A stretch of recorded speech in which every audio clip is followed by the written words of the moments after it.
Hello everyone, welcome to Som's classroom. Som's ক্লাসরুমের আজকের এই ক্লাস 11 এর সেকেন্ড সেমিস্টারের ক্লাসের ভিডিওতে তোমাদের সকলকে স্বাগত জানাই। আজকে আমরা যে বিষয়টা নিয়ে আলোচনা করতে চলেছি সেটা হচ্ছে তোমাদের যে পূর্ণাঙ্গ সহায়ক গ্রন্থ রয়েছে, অর্থাৎ সৈয়দ মুজতবা আলীর লেখা পঞ্চতন্ত্র। এই পঞ্চতন্ত্র অংশ থেকে যে তোমাদের তৃতীয় গল্পটি রয়েছে, অর্থাৎ 25শে বৈশাখ, এই গল্পটি নিয়ে আলোচনা করব। আজকে এই গল্পটিতে সম্পূর্ণ পাঠ করব, সৈয়দ মুজতবা আলী সম্পর্কে জানবো, পঞ্চতন্ত্র কি সেটা জানবো, 25শে বৈশাখ গল্পের সম্পূর্ণ তথ্য জানবো এবং এই অংশ থেকে তোমাদের কোন কোন গুরুত্বপূর্ণ প্রশ্নগুলো পড়তে হবে সেটাও কিন্তু জানবো। তাহলে ভিডিওটা পুরোটা দেখো, কোনো জায়গা স্কিপ করবে না, পুরো আলোচনাটা দেখে সম্পূর্ণ বিষয়টা জলের মতো সহজে সম্পূর্ণ একটা ভিডিওর মধ্যে জেনে নাও। তাহলে চলো ক্লাসটা শুরু করা যাক। দেখো, প্রথমে আমরা প্রাবন্ধিক সৈয়দ মুজতবা আলী সম্পর্কে সংক্ষিপ্ত কিছু কথা জানবো। কবি পরিচিত তো জানবই, তার আগে আমরা সৈয়দ মুজতবা আলীর প্রাবন্ধিক প্রসঙ্গে বলে কিছু তথ্য, তার জন্ম, মৃত্যু, জন্মস্থান সম্পর্কে সংক্ষিপ্ত একটু ধারণা নেব। আমাদের বাংলা সাহিত্যের একজন বিদগ্ধ পণ্ডিত এবং সাহিত্যকার হলেন পণ্ডিত সৈয়দ মুজতবা আলী।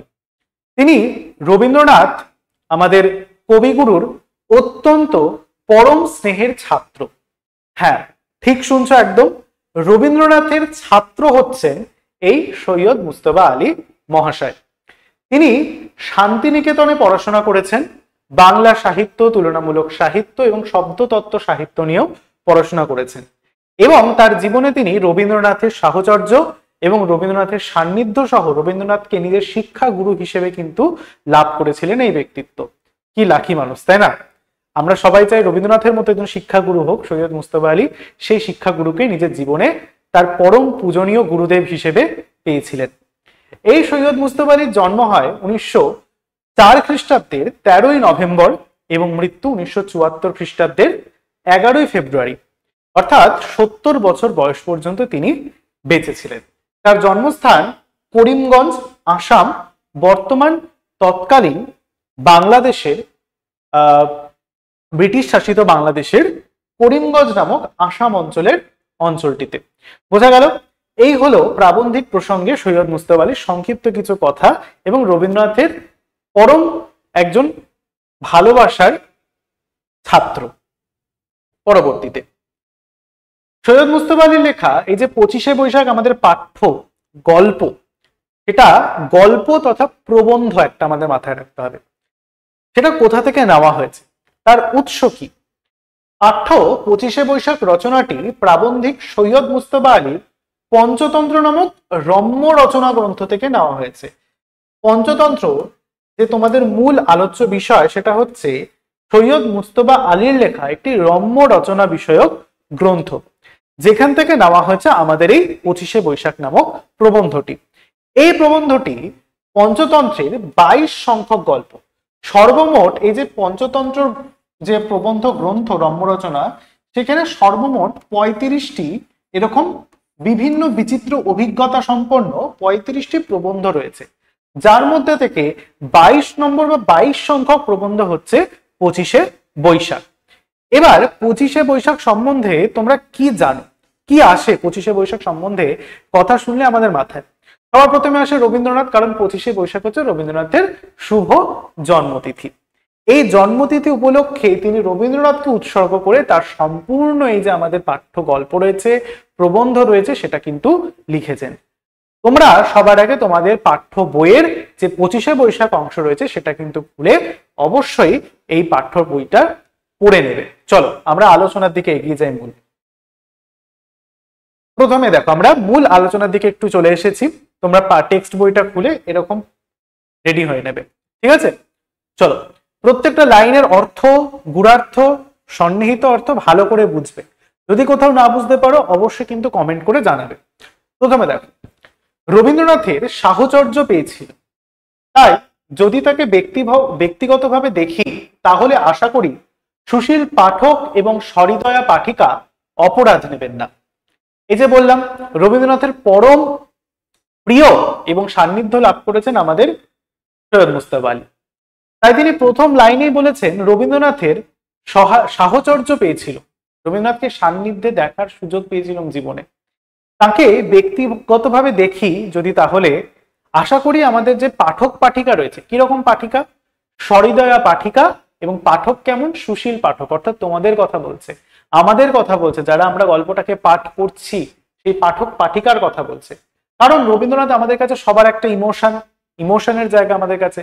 তাই রবীন্দ্রনাথকে যেহেতু খুব কাছে থেকে ব্যক্তিগতভাবে সৈয়দ মুজতবা আলী দেখেছেন, তাই তিনি প্রথমেই সবার কাছে স্যারেন্ডার করে দিচ্ছেন, নিজেকে নতমস্তক করে নিচ্ছেন যে রবীন্দ্রনাথকে যেহেতু সব থেকে কাছে আমি দেখেছি, তার সাহচর্য যেহেতু পেয়েছি, তাই তাকে ব্যক্তিগতভাবে তার সম্বন্ধে যা আমি বলতে চলেছি সেটা পড়ার পর পাঠক পাঠিকা হয়তো আমাকে খারাপ কথা কিছু বলবে না, তার জন্য তিনি প্রথমেই ক্ষমা প্রার্থী চেয়ে নিয়েছেন।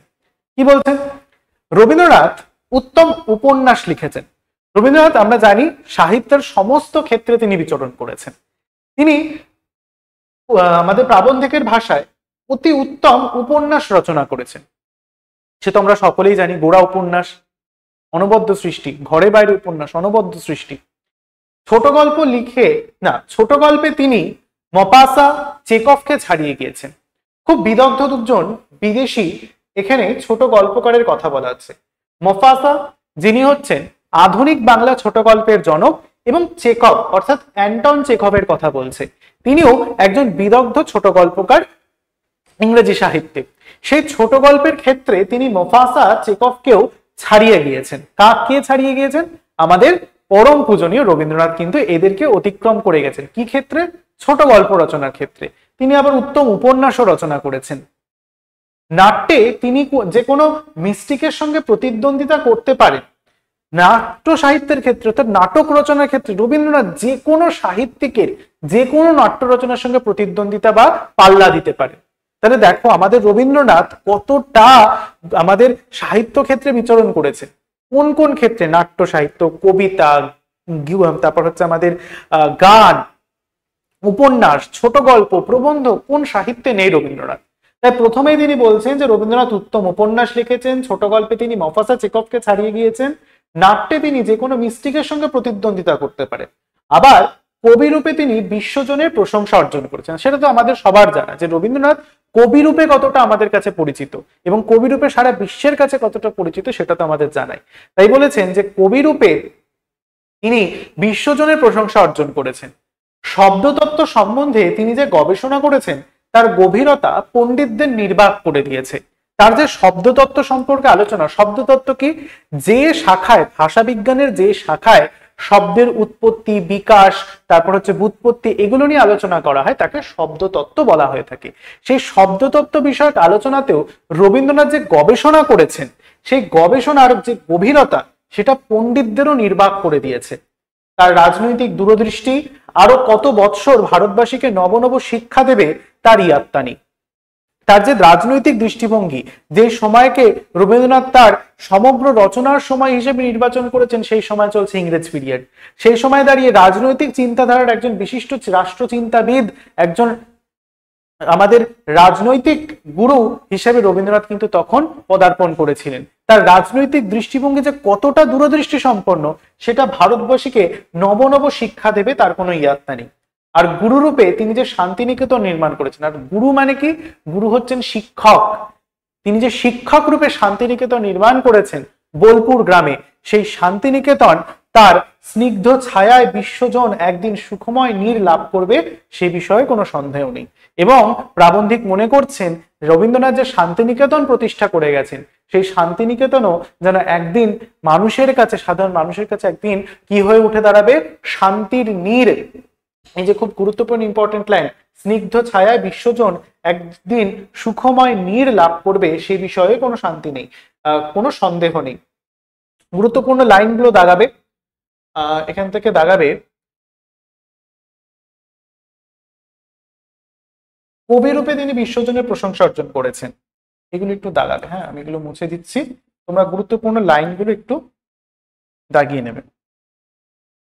এই লাইনটা দাগাবে, কবি রূপে তিনি বিশ্বজনের প্রশংসা অর্জন করেছেন। শব্দতত্ত্ব সম্বন্ধে তিনি যে গবেষণা করেছেন তার গভীরতা পণ্ডিতদের নির্বাক করে দিয়েছে।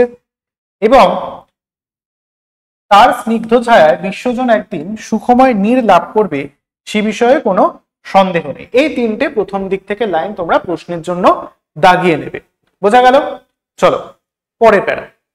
আমার কিন্তু ব্যক্তিগত বিশ্বাস, প্রথমেই দাগাবে এটা নিয়ে প্রশ্ন আসে। রবীন্দ্রনাথ এসব উত্তীর্ণ হয়ে অজরামর হয়ে রইবেন তার গানের জন্য। অজরামর মানে কি? খুব ইম্পর্টেন্ট একটা শব্দ, অর্থাৎ মৃত্যু, জরা, ব্যাধি,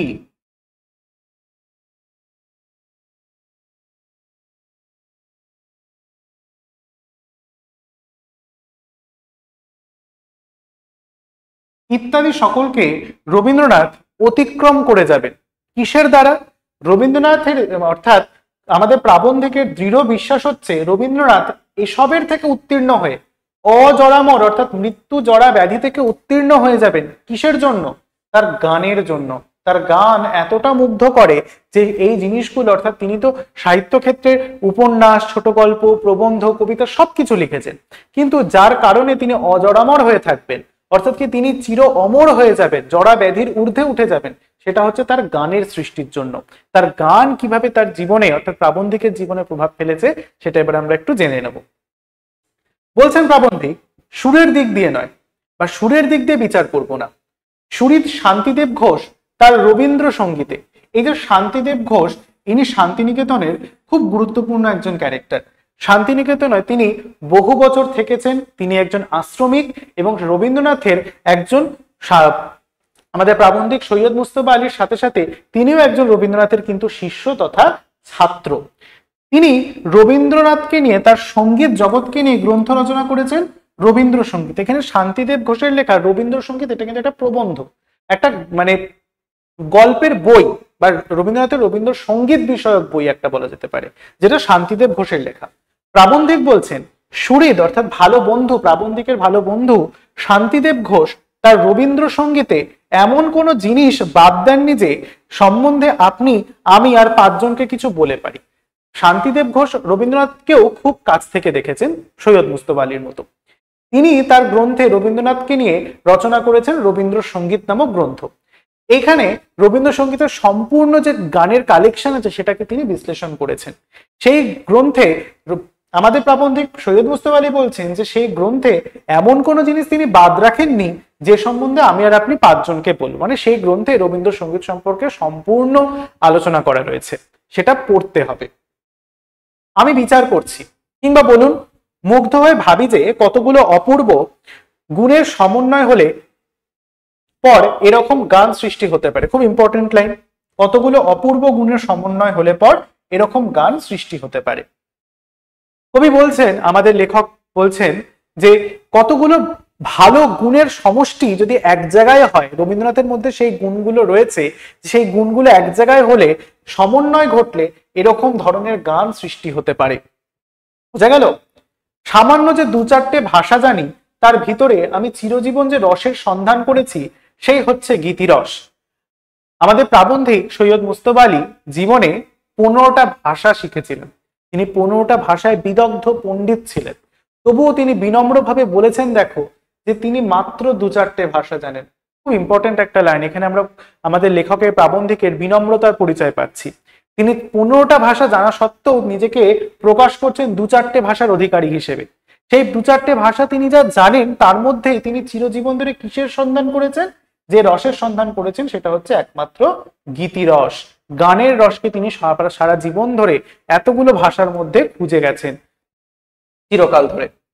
শেলি, কিটস, গেটে, হাইনে, হাফিজ আক্তার, কালিদাস, জয়দেব, গালিব, জওক, এদের গান বলুন, কবিতা বলুন, সবকিছু রসাস্বাদ করে এই জীবন ধন্য মেনেছি। কিন্তু সঙ্গে সঙ্গে বারবার বলেছি, জানছি আমরা, তার আগে বলি, কবি বলছেন আমাদের প্রাবন্ধিক যে তিনি 14টা ভাষা 15টা ভাষা তো জানতেন, তার মধ্যে থেকে তিনি যে গীতিরস আস্বাদন করেছেন তার মধ্যে থেকে শেলি, কিটস, হাইনে, হাফিজ আক্তার, আমাদের সংস্কৃত সাহিত্যে জয়দেব, কালিদাস, তাদের সকলের তিনি গীতি, কবিতা, গান সবকিছু পড়ে ফেলেছেন, সবকিছু তিনি মেনে নিয়েছেন, রসাস্বাদ করেছেন। কিন্তু তারই সঙ্গে তিনি বারবার একটা কথাই বলেছেন যে এমনটি আর পড়িল না চোখে আমার যেমন আছে। অর্থাৎ এটা একটা কবিতার লাইন। এটা আমাদের মাথায় রাখতে হবে রবীন্দ্রনাথের লেখা সোনার তরী কাব্যগ্রন্থের, কি বললাম, রবীন্দ্রনাথের লেখা সোনার তরী কাব্যগ্রন্থের পুরস্কার কবিতার একটা লাইন হচ্ছে আমাদের 25শে বৈশাখের এই যে সুন্দর দুটো লাইন আমাদের প্রাবন্ধিক উদ্ধৃতি করেছেন। কি বলছেন যে তাদের এত কিছু আমি পড়লাম, John Keats, Shelley, Byron, Kalidas, Jaydev, Omar Khayyam, এদের সকলের আমি এত গীতিরস আস্বাদন করলাম, তবু একটা কথা বলতেই হচ্ছে যে এমনটি আর পড়িল না চোখে আমার যেমন আছে। অর্থাৎ কি, রবীন্দ্রনাথের গানে যে রস আছে, যে গীতি রস আছে, যে প্রাণোচ্ছল ব্যাপার রয়েছে, সেটা আমি আর কোথাও পেলাম না। এটা রবীন্দ্রনাথের লেখা সোনার তরী কাব্যগ্রন্থের পুরস্কার কবিতার একটা অংশ এখানে উদ্ধৃতি করেছেন আমাদের প্রাবন্ধিক। তাহলে এখানে এমনটি আর পড়িল না চোখে আমার যেমন আছে বলতে কি বুঝিয়েছেন, রবীন্দ্রনাথের গানকে বুঝিয়েছেন। যে প্রাবন্ধিক সৈয়দ মুজতবা আলী এতগুলো গান, এত উচ্চমানের সঙ্গীতকারদের গান শুনেছেন, গীতি কবিদের গীতিরস আস্বাদন করেছেন, তবু সেই গীতিরস তার মনের মধ্যে কিন্তু যেভাবে রবীন্দ্রনাথের গান ছাপ ফেলেছে তা কিন্তু ছাপ ফেলতে পারেনি। তাই বলছে তার কারণ বিশ্লেষণ করতে গিয়ে বারবার হার মেনেছি। এটা একটা ইম্পর্টেন্ট লাইন, প্রশ্নের জন্য দাগাবে। রবীন্দ্রনাথের গান এমনই এক অখণ্ড রূপ নিয়ে হৃদয় মন অভিভূত করে ফেলেছে তখন সর্বপ্রকারের বিশ্লেষণ ক্ষমতা সম্পূর্ণ লোপ পায়।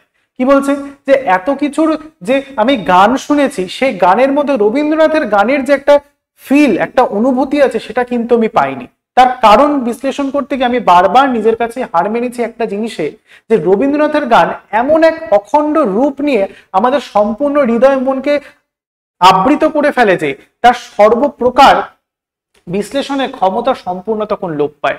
রবীন্দ্রনাথের গান এত উচ্চাঙ্গের, এত উচ্চ শ্রেণীর গান যে সেই গান সম্পূর্ণ আমাদের হৃদয় মনকে আবৃত করে ফেলে। সেই গানের বিশ্লেষণ তখন আমরা আর সঠিকভাবে করতে পারি না যতটা করা উচিত। তাই জন্য তিনি বারে বারে হার মেনে যান নিজের কাছে, নিজের হৃদয়ের কাছে, নিজের মনের কাছে। জার্মানরা যখন লিডার কিংবা ইরানিরা যখন গজল গান, একমাত্র তখনই আমি রবীন্দ্রসঙ্গীতে জাতীয় কিঞ্চিত রস পেয়েছি। তাহলে এখানে একটা খুব সুন্দর তুলনা করেছেন কবি। জার্মানদের রচিত লিডার গান এবং ইরানিদের রচিত গজল গানের মধ্যে একমাত্র রবীন্দ্রনাথ, আমাদের প্রাবন্ধিক সৈয়দ মুজতবা আলী রবীন্দ্রসঙ্গীতের ছোঁয়া বা অনুভূতি লক্ষ্য করতে পারেন।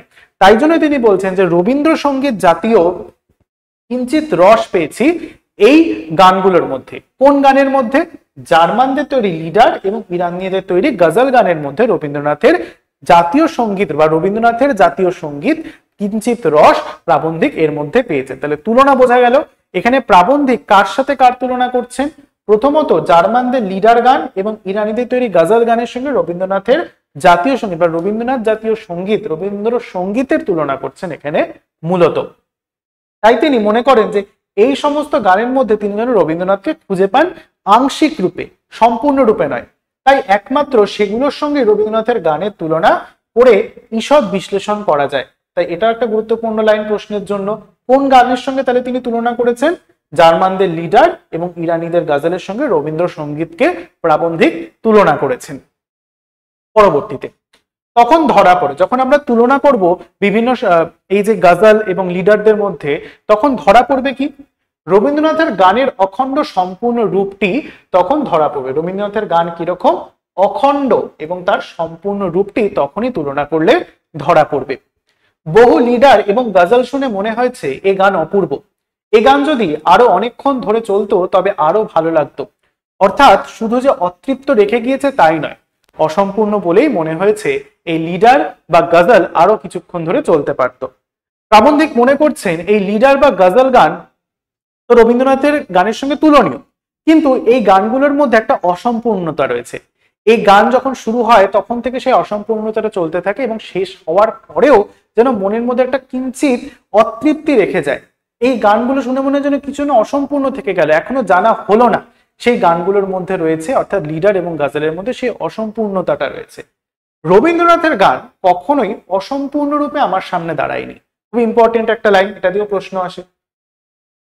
রবীন্দ্রনাথের গান কিন্তু লেখকের কাছে সম্পূর্ণরূপেই কোনোভাবেই কোনোদিন অসম্পূর্ণ রূপ নিয়ে দাঁড়াতে পারেনি। রবীন্দ্রনাথের গান কিন্তু পুরোপুরি সম্পূর্ণ, তার মধ্যে জানার ইচ্ছেটুকু থেকে যায় না শেষে গিয়ে।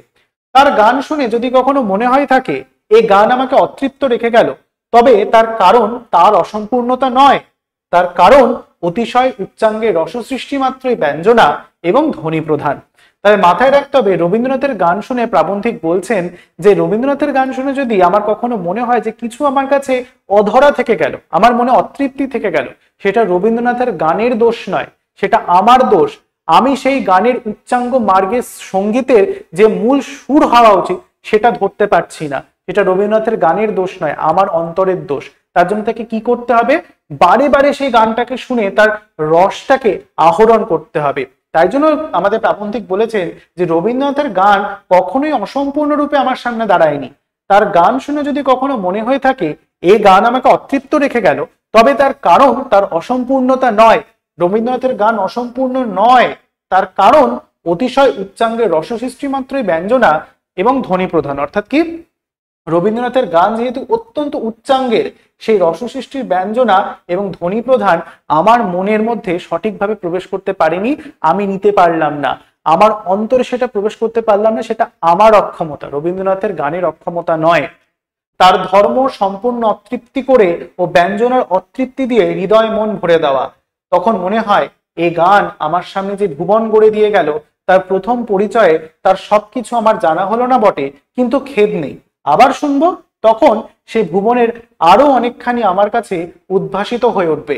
আর এমনি করে করে একদিন সে ভুবন আমার নিতান্ত আপন হয়ে উঠবে। তাই আমাদের প্রাবন্ধিক বলছেন যে তখন আমি যখন বুঝতে পারবো যে এই গান আমার মধ্যে সম্পূর্ণরূপে প্রবেশ করলো না, তাহলে সেটা কিন্তু গানের ফল্ট নয়, গানের ত্রুটি নয়, আমার ত্রুটি। আমি সেটাকে মেনে নেব এবং বারে বারে সেটাকে শুনবো। দেখো লাইনটা বলছে, কিন্তু তাতে খেদ নেই, আবার শুনবো, তখন সে ভুবনের আরো অনেকখানি কাছে আমি উদ্ভাসিত হব। যত আমি শুনবো সেই উচ্চাঙ্গ সঙ্গীত, সেই ধ্বনি প্রধান সঙ্গীত, সেই ব্যঞ্জনা প্রধান সঙ্গীতের অর্থ, গুঁড়ো টেস্ট আমি আরো ভালো করে বুঝতে পারবো যত আমি আরো শুনবো। তখন সেই অনেকখানি জিনিস আমার কাছে এসে উদ্ভাসিত হবে। এমনি করে করে একদিন সে ভুবন আমার নিতান্ত আপন হয়ে উঠবে এবং একদিন শুনতে শুনতে আমি রবীন্দ্রনাথের গানের আসল অর্থ কিন্তু বুঝে যাব। বোঝা গেল? কোনো সন্দেহ নেই এরকম ধারাই হয়ে থাকে। কিন্তু আরেকটি কথা তার চেয়েও সত্য, রবীন্দ্রনাথের কোনো গানই কখনো নিজেকে সম্পূর্ণরূপে নিঃশেষ করে না। খুব ইম্পর্টেন্ট লাইন, এই দুটো লাইনের মধ্যে একটা তুলনা আসতে পারে। রবীন্দ্রনাথের কোনো গানই নিজেকে সম্পূর্ণ করে না, এই দুটো লাইন তুলনা আসবে। দেখো শেষ লাইনটা কি বলছে, এই প্যারার বলছে কোনো সন্দেহ নেই এরকম ধারাটাই হয়ে থাকে। কোন ধারা? অর্থাৎ এই ধারা যে বারে বারে শুনতে গেলে বা বারে বারে শোনার পরে কিন্তু রবীন্দ্রনাথের গানের মূল সুর, মূল অর্থটা বোঝা যাবে। আরো একটি কথা তার চেয়েও সত্য, কোন কথাটি? রবীন্দ্রনাথের কোনো গানই কখনো নিজেকে সম্পূর্ণরূপে নিঃশেষ করে না। রবীন্দ্রনাথের কোনো গান সম্পূর্ণরূপে নিজেকে শেষ করে দিয়ে যায় না, তার কিছুটা অর্থ তার শ্রোতার কাছে রেখে যায় যে শ্রোতা নিজে বুঝুক আমি কি বোঝাতে চেয়েছি। রবীন্দ্রনাথ এমন ভাবেই গান লিখতেন। প্রথম লাইনটা কি বলছে? রবীন্দ্রনাথের প্রত্যেকটা গান কিন্তু সম্পূর্ণ, এই শব্দটা বলছে। আবার শেষে গিয়ে বলছে নিজেকে গিয়ে সম্পূর্ণ নিঃশেষ করে দেয় না। খুব ইম্পর্টেন্ট দুটো লাইন, এই দুটোর মধ্যে তুলনা আসতে পারে, প্রশ্ন তোমরা কিন্তু পড়বে অবশ্যই, আমি জানাবো তোমাদের। চলো পরে প্যারা, শব্দ চয়ন। যে শব্দগুলো বিশেষ স্থলের সংস্থাপন এবং হৃদয় মনকে অভাবিত কল্পনাতীত নূতন শব্দের ভিতর দিয়ে উন্মুখ রেখে রেখে ভাবে অর্থে মাধুর্যের পরিসমাপ্তিতে পৌঁছিয়ে দিয়ে গান যখন সাঙ্গ হয়, তখন প্রতিবারই হৃদয়ঙ্গম করি এ গান আর অন্য কোনো রূপ নিতে পারতো না।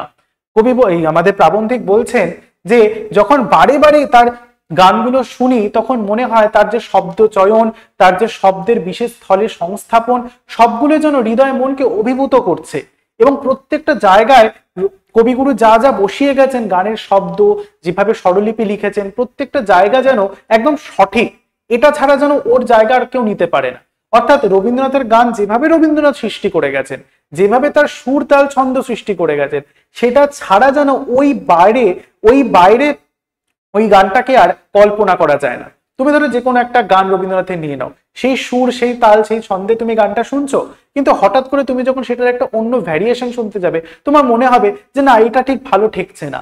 প্রাবন্ধিকের জন্য ঠিক মনে হয় যে রবীন্দ্রনাথের গান বা রবীন্দ্রনাথের শব্দ চয়ন, বিশেষ বিশেষ জায়গায় যে শব্দের সংস্থাপন করেছেন, তার যে ব্যঞ্জনাতীত কল্পনা, সেগুলো যেন রবীন্দ্রনাথের গানে সেই জায়গাটাতেই মানায়, ওই অন্য কোনো জায়গায় সেটা মানায় না। কিভাবে তিনি তুলনা করেছেন, খুব ইম্পর্টেন্ট লাইন। নটরাজের মূর্তি দেখে যেমন মনে হয় নটরাজ অন্য কোনো অঙ্গভঙ্গি দিয়ে আমার চোখের সামনে নৃত্যকে রূপায়িত করতে পারতেন না। অর্থাৎ নটরাজের মূর্তিটা কেমন, নটকতার অর্থ হচ্ছে সংস্কৃত সাহিত্যে নটকতার অর্থ হচ্ছে কি, নাটক, গান এবং হচ্ছে নৃত্য, এই তিনটাকে একত্রে নট বলা হচ্ছে। এবং রাজকথার অর্থ হচ্ছে রাজা, অর্থাৎ নাটক, অভিনয় এবং গানের যিনি রাজা তিনি হচ্ছেন নটরাজ। এখানে নটরাজ বলতে কার কথা বোঝানো হয়েছে, ভগবান শিবকে বোঝানো হয়েছে। ভগবান শিবের একটি অত্যন্ত রুদ্র তাণ্ডবময় রূপ, নৃত্য রূপ হচ্ছে নটরাজ, যেখানে আমরা দেখতে পাই নটরাজের একটি পদ বা পা নিচে অবস্থিত, একটি পদ বা পা উপরে ঝুলছে এবং দুটি হাত এরকম মুদ্রা করে কিন্তু অবস্থান করছে। এই দুটো পা এবং হাতের মুদ্রার কিন্তু একটা সিম্বলিজম রয়েছে। কি রয়েছে, দুটো হাত যেভাবে রয়েছে, একটি হাত নিচে রয়েছে আর একটি হাত উপরে অবস্থান করছে, এটা নিম্নগামী, এটা উচ্চগামী, দুটো কিন্তু বিপরীত ধর্মিতা প্রকাশ করছে। অর্থাৎ একটা জীবনের গতিময়তার প্রতীক, একটা জীবনের স্তব্ধতা বা স্থবিরতার প্রতীক। ঠিক তেমন ভাবে পাটাও কিন্তু সেম। অর্থাৎ নটরাজের মূর্তিটা যেমন ভাবে আমাদের সামনে প্রতিভাত হয় সেইভাবেই দেখে আমরা অভ্যস্ত। এবার নটরাজ যদি এভাবে মূর্তি না স্থাপন করে অন্যভাবে দাঁড়ায়, তাহলে সেটা কি নটরাজ মূর্তি হবে? হবে না, সেটাকে আমরা নটরাজ মূর্তি বলবো না। তাই প্রাবন্ধিক বলছেন যে সেখানেও যেন একই ঘটনা ঘটছে। নটরাজের যে মূর্তিটি আমরা দেখে দেখে অভ্যস্ত, নটরাজের অন্য মূর্তি যদি দেখি সেটা আমাদের নটরাজ মূর্তি বলে মনে হবে না। কারণ কি, সেই অঙ্গভঙ্গিমা, সেই হাতের অবস্থান, পায়ের অবস্থান, সবকিছুই যেন নটরাজ মূর্তিকেই দর্শন করছে।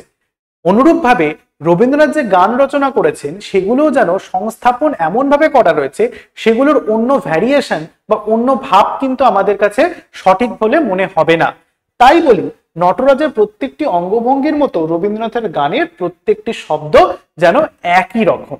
নটরাজের ভঙ্গিটা যেমন ঠিক ওইটা বোঝাতেই নটরাজকে বোঝায়, রবীন্দ্রনাথের গানগুলো যেখানে যেখানে যেই শব্দ বা যেই ভাবের তিনি চয়ন করেছেন, যে ভাবটাকে যেখানে পুট করেছেন সেটা যেন সেই ভাবেরই অন্তর্গত, সেই শব্দেরই অন্তর্গত, সেখানে আমরা অন্য শব্দ অন্য ভাব আনতে পারবো না, ঠিক যেমন নটরাজের হয়। লক্ষ্য করেছেন নিশ্চয়ই, চমৎকার সুর, তাল, জ্ঞান, মধুরতম কণ্ঠ, তবু কোনো কোনো গায়কের গাওয়া রবীন্দ্রনাথের গান ফিকে, পানসে, অর্থাৎ ফ্ল্যাট বলে মনে হয়। খুব ইম্পর্টেন্ট লাইন। অর্থাৎ আমরা মনে করছেন, কবি লেখক আমাদের বলছেন যে অবশ্যই মনে করেছেন বা লক্ষ্য করেছেন যে অনেক সুন্দর করে মেলোডি দিয়ে, সুর কণ্ঠ দিয়ে বা চমৎকার তাল দিয়ে, মধুরতম কণ্ঠ দিয়ে কোনো কোনো গায়ক সুন্দর করে রবীন্দ্রনাথের গান প্রেজেন্ট করছেন, অর্থাৎ রবীন্দ্রসঙ্গীত গাইছেন। তবু একটা জিনিস লক্ষ্য করার মতো, কোনো কোনো গায়কের গাওয়া রবীন্দ্রনাথের গান কিন্তু ফিকে, পানসে, অর্থাৎ ফ্ল্যাট বলে মনে হয়। তার কারণ কি হতে পারে? তো এরকম তার কারণ প্রবন্ধিক জানিয়েছেন। কেন এরকম ধরা হয় তার কারণ অনুসন্ধান করলে অধিকাংশ স্থলেই দেখতে পাবেন গায়কের যথেষ্ট শব্দ সম্মান বোধ নেই। অর্থাৎ রবীন্দ্রনাথ যেভাবে প্রত্যেকটা শব্দের উচ্চারণ, প্রত্যেকটা শব্দের ভাব মানে বলে গেছেন, সেই শব্দটা কিভাবে গাইতে হবে, সেই শব্দটার ভাব কিভাবে শ্রোতাদের কাছে পৌঁছাতে হবে, সেই ভাব বা শব্দ বোধটুকু হয়তো গায়কের নেই। যার কারণে আমরা রবীন্দ্রনাথের গানটাকে কিন্তু এত সুন্দরভাবে প্রেজেন্ট করলেও মনে হবে খুব ফ্ল্যাট, ফ্যাকাশে, ফিকে বলে মনে হবে। তাই তিনি বলেছেন সেই গায়কের হয়তো যথেষ্ট শব্দ সম্মান বোধ নেই বলে প্রতিটি শব্দ কিভাবে রসিয়ে রসিয়ে গাইছেন না, তাই যেন নটরাজের প্রতিটি অঙ্গ আড়ষ্ট হয়ে গিয়ে গিয়ে তার নৃত্য বন্ধ হয়ে গেল। তাই বলছেন যে সেই গায়ক হয়তো কিভাবে শব্দগুলো রসিয়ে রসিয়ে গাইতে হবে সেটা জানেন না। তার জন্যই নৃত্যরত নটরাজ যে কিভাবে তার অঙ্গভঙ্গি বিশ্লেষণ করবেন সেটা যেন সেখানে স্তব্ধ হয়ে গেল। অর্থাৎ রবীন্দ্রনাথের গানটা যেন তার কাছে ফিকে, ফ্যাকাশে, ফ্ল্যাট বলে মনে হতে থাকলো কখন, যখন সেই গায়ক শব্দটা কিভাবে উচ্চারণ করতে হবে, শব্দটার ভাব কিভাবে নিতে হবে সেটা তিনি রসিয়ে রসিয়ে গাইতে পারছেন না। এবং এই না গাওয়ার ফলেই কিন্তু একসময় আড়ষ্ট হয়ে নটরাজ অর্থাৎ রবীন্দ্রনাথের গান কিন্তু আড়ষ্ট হয়ে বন্ধ হয়ে যাবে। চলো পরে, মৃত্তিকার বন্ধন থেকে রবীন্দ্রনাথ কত শতবার আমাদের নিয়ে গিয়েছেন নীলাম্বরের মর্ম মাঝে। আমাদের মৃত্তিকা অর্থাৎ ভূমি থেকে রবীন্দ্রনাথ তো কল্পনার জগতে বিচরণ করেছেন বেশিরভাগ সময়, এবং এমন কল্পনা যা আমাদের জীবনকে ছুঁয়ে যায়। এবং তাই জন্য প্রাবন্ধিক বলছেন যে মৃত্তিকার বন্ধন থেকে, ইহলোকের বন্ধন থেকে রবীন্দ্রনাথের গান অনেক সময় শত শতবার আমাদের নিয়ে গেছে কোথায়, নীলাম্বরের মর্মমাঝে, অর্থাৎ নীল আকাশে আমাদের কল্পলোকের জগতে কিন্তু নিয়ে যায় রবীন্দ্রনাথের গান। আবার যখন তিনি আমাদের পৃথিবীতে ফিরিয়ে নিয়ে আসেন তখন মৃত্তিকায় স্বর্গের চেয়ে অধিকতর মধুময় হয়ে ওঠে। খুব ইম্পর্টেন্ট একটা লাইন। অর্থাৎ কি, রবীন্দ্রনাথের গান যখন আমরা শুনি শ্রোতা হিসেবে তখন মনে হয় যেন আমরা কোনো কল্পলোকে ভেসে গেছি, নীলাম্বরের মর্মমাঝে নীল আকাশে কল্পনালোকে বিচরণ করছি। আবার যখন সেই গানটা শেষ হয়ে যায়, আবার আমরা যখন সেই নীলাম্বরের মর্মমাঝ থেকে কি কোথায় ফিরে আসি, সেই আমাদের মৃত্তিকায় ফিরে আসি। সেই মৃত্তিকায় যেন তখন আমাদের মনে হয় মধুময়, স্বর্গের থেকেও মধুময় যেন বলে মনে হয়। তারায় তারায় দীপ্তি শিখার অগ্নি জলে নিদ্রাবিহীন গগনতলে। এটা রবীন্দ্রনাথের একটা গানের লাইন এখানে উদ্ধৃতি করেছেন। শুনে কি কল্পনা করতে পারি যে ওই অলোক মাতাল স্বর্গসভার মহাঙ্গন হোথায় ছিল কোন যুগে মোর নিমন্ত্রণ। তারপর যখন মনকে তৈরি করলুম সেই স্বর্গসভার নবনব অভিজ্ঞতার জন্য, তখন আবার হঠাৎ আমি কালের সাগর পাড়িয়ে দিয়ে এলাম চলে নিদ্রাবিহীন গগনতলে। আবার যখন নিজেকে প্রস্তুত করলাম কিসের জন্য, মনকে তৈরি করলাম যে স্বর্গসভার নবনব অভিজ্ঞতা, যেটা আমি এইমাত্র অভিজ্ঞতা লব্ধ, যে আমার ফিলিংস সেটাকে আমি নিলাম, সেটা যখন প্রসেসিং করতে শুরু করেছে, সেটা যখন নিজের অভিজ্ঞতার মধ্যে নিতে শুরু করেছি, তখনই যেন আমার মনে হবে কি কালের সাগর পাড়ি দিয়ে এলাম চলে নিদ্রাবিহীন গগনতলে। অর্থাৎ কি সময়ের পর সময় পেরিয়ে আমি যেন আবার আমার পুরনো মৃত্তিকায় কল্পলোকের জগৎ ছাড়িয়ে মৃত্তিকা জগতে ফিরে এসেছি। তারপর এ ধারার কি অপূর্ব রূপ, কি অপরূপ বর্ণনা। হেতা মন্দ মধুর কানাকানি জলের স্থলে, শ্যামল মাটির ধরাতলে, হেতা ঘাসে ঘাসে রঙিন ফুলের আলিম্পন, বনের পথে আধার আলোয় আলিঙ্গন। রবীন্দ্রনাথের গান যেন কিরকম ভাবে প্রতিভাত হচ্ছে, মন্দ মধুর কানাকানি জলের স্থলে, একটা জলের স্থলের মধ্যে একটা মন্দ খারাপ ভালোর একটা কানাকানি চলছে।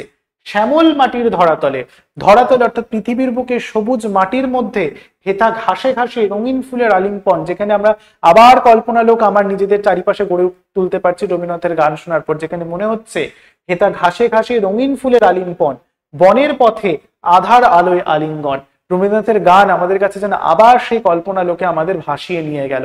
আবার যেন মনে হচ্ছে সেখান থেকে নীলাম্বরের থেকে নেমে এসে মৃত্তিকা জগৎ থেকে আবার কল্পনা লোকে আমরা পাড়ি দিচ্ছি। এটাই তো রবীন্দ্রনাথের গান। রবীন্দ্রনাথের গান তো আমাদের এভাবেই আমাদের মনকে আবৃত করে তোলে, আচ্ছন্ন করে তোলে, তাই তো। শেষ লাইন দেখো, কখনো স্বর্গে কখনো মর্তে আপন অজানাতে, এই যে মধুর আনাগোনা মানুষকে দেবতা বানিয়ে আবার তাকে দেবতার চেয়ে মহত্তর মানুষ করে তোলা, মাত্র কয়েকটি শব্দ আর একটুখানি সুর দিয়ে এই অলৌকিক কর্ম যিনি করতে পারেন তিনিই তো বিশ্বকর্মা মহাত্মা। অর্থাৎ আমাদের প্রাবন্ধিক বলছেন যে রবীন্দ্রনাথ কখনো স্বর্গ কখনো মর্তলোকে আমাদের কল্পনা জগৎকে, আমাদের মনোজগৎকে নিয়ে যাচ্ছে। কিসের মাধ্যমে? তার গানের মাধ্যমে। তিনি কখনো কখনো মানুষকে ঈশ্বর বানাচ্ছেন, আবার সেই মানুষকে ঈশ্বরের থেকেও শ্রেষ্ঠতর কোনো জীবে পরিণত করছেন। খালি কি করছেন? কিছু শব্দের এফোর ওপর করছেন, শব্দকে এদিক করছেন, শব্দকে এদিক করছেন, সুর তাল ছন্দ যোগ করছেন, সেটা একটা নতুন মাত্রা, সেই গান একটা নতুন মাত্রা লাভ করছে আমাদের শ্রবণের, তাই তো। সেই অলৌকিক কর্ম, সেই কাজটা যিনি করতে পারেন তিনি তো বিশ্বকর্মা, তিনি তো মহাত্মা। এখানে বিশ্বকর্মা মহাত্মা বলতে কাকে বোঝানো হয়েছে? রবীন্দ্রনাথকে বোঝানো হয়েছে। বিশ্বকর্মা কে?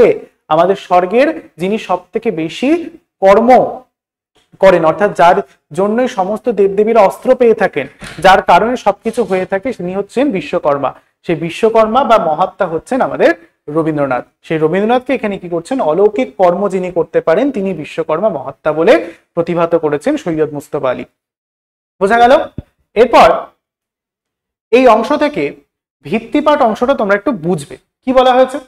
লেখক সৈয়দ মুস্তফা আলী রবীন্দ্রনাথ ঠাকুরের সান্নিধ্য লাভ করার সুবাদে রবীন্দ্রনাথের সৃষ্টিকর্ম বহুমুখী প্রতিভাকে উপলব্ধি করেছিলেন।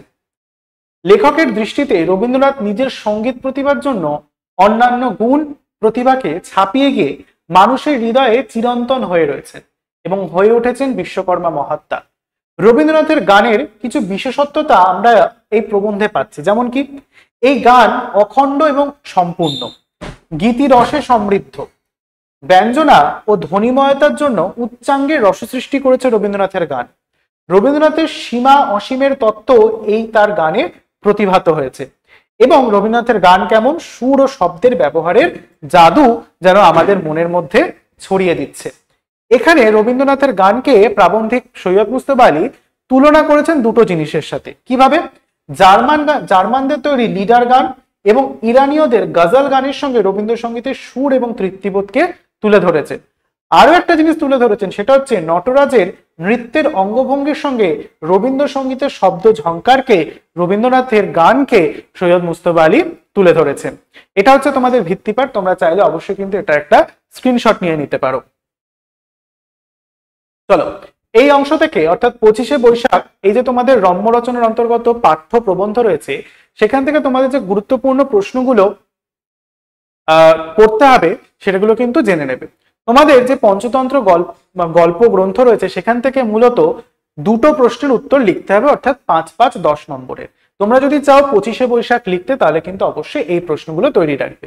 প্রথম প্রশ্ন দেখো, বলছে 25শে বৈশাখ প্রবন্ধে সৈয়দ মুজতবা আলী গান ছাড়া রবীন্দ্রনাথ ঠাকুরের অন্য কোন কোন গুণের উল্লেখ করেছেন তার কাছে রবীন্দ্রনাথের গান অসম্পূর্ণরূপে প্রতিভাত হয় না কেন?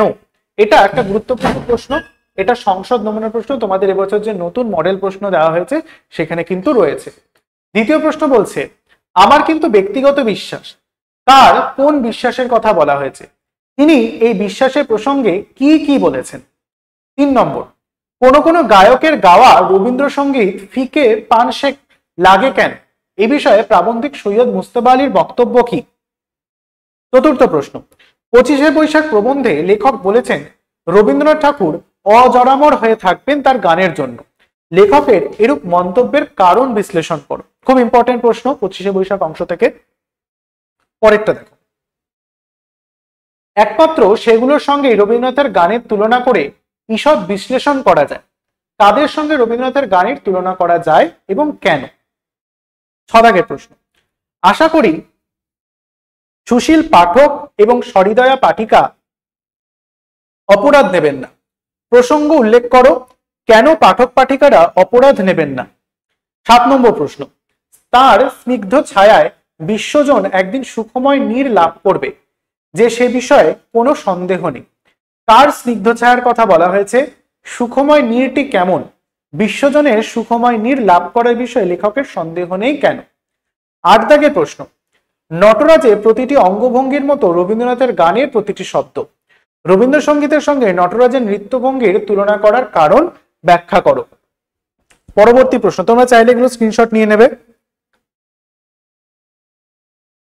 আবার যখন তিনি আমাদের পৃথিবীতে ফিরিয়ে নিয়ে আসেন, তখন এই মৃত্তিকায় স্বর্গের চেয়ে অধিকতর মধুময় হয়ে ওঠে।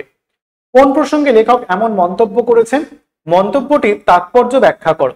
এবং শেষ 10 দাগের প্রশ্নে বলছে, রবীন্দ্রনাথের গান কখনোই অসম্পূর্ণরূপে আমার সামনে দাঁড়ায়নি। আরো একই সঙ্গে আরেকটি লাইন দেবে তোমাদের, রবীন্দ্রনাথের কোনো গানই কখনো নিজেকে সম্পূর্ণ নিঃশেষ করে না। রবীন্দ্রসঙ্গীত সম্পর্কে সৈয়দ মুজতবা আলীর এই বিপরীত মন্তব্যের কারণ কি? খুব ইম্পর্টেন্ট। তোমাদের আমি প্রথমে বললাম গুরুত্বপূর্ণ লাইনগুলো দাগিয়ে দিয়েছি, সেই থেকে প্রশ্ন কি কি ধরনের আসতে পারে সেটাও কিন্তু জানিয়ে দিলাম। বোঝা গেল? তাহলে সৈয়দ মুজতবা আলীর লেখা আমাদের যে প্রবন্ধ ছিল পঞ্চতন্ত্র, তার অন্তর্গত 25শে বৈশাখের যে আলোচনা সেটা এখানেই শেষ হচ্ছে। আশা করছি তোমরা 25শে বৈশাখ প্রবন্ধের যে মূল নির্যাস, মূল যে আলোচনার বিষয়বস্তু সেটা বুঝতে পেরেছো। রবীন্দ্রনাথের গান সম্পর্কে তিনি যে আলোচনা করেছেন, তার গান যে কত উচ্চাঙ্গের সেটা তোমরা বুঝতে পেরেছো।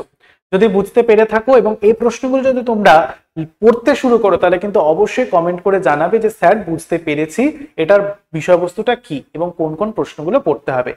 আমাদের যে কোনো সহায়িকা বই, সেটা প্রান্তিক, রায়ন মার্টিন, ছায়া প্রকাশনী, বাণী সংসদ, যে কোনো সাঁতরা পাবলিকেশন বইতে তোমরা কিন্তু এই ধরনের প্রশ্নের উত্তর পেয়ে যাবে। বোঝা গেল? তাহলে আজকের ক্লাসটা এখানেই শেষ করছি। পরবর্তীতে আমরা তোমাদের পঞ্চতন্ত্রের যে আরো গল্পগুলো রয়েছে সেটা নিয়ে কিন্তু আলোচনা করব। সেই আলোচনাগুলো পাওয়ার জন্য কিন্তু, এবং এরকম প্রত্যেকটা লাইন বাই লাইন অর্থ, কোনটা গুরুত্বপূর্ণ লাইন মানে কি, ভেতরকার কোন জিনিসটা তোমাদের জানতে হবে সেটা যদি জানতে চাও, তাহলে কিন্তু অবশ্যই আমাদের এই সিরিজ যেটা রয়েছে ক্লাস 11 সেকেন্ড সেমিস্টারের ক্লাসেস গুলো ফলো করতে হবে। বোঝা গেল? তাহলে আজকে এই ভিডিওটা এখানেই শেষ করছি। দেখা হচ্ছে পরের ভিডিওটিতে। সবাই ভালো থেকো, পড়াশোনা করো, এবং তোমাদের যখন ফাইনাল পরীক্ষা হবে এর মধ্যে থেকে যদি কোনো প্রশ্ন আসে, তাহলে কিন্তু অবশ্যই ভিডিওটিতে ব্যাক করে আমাকে জানাতে ভুলবে না। কমেন্ট করে জানাবে আজকে ভিডিওটা কেমন লাগলো। দেখা হচ্ছে পরের ভিডিওটিতে। সকলে ভালো থেকো, টাটা।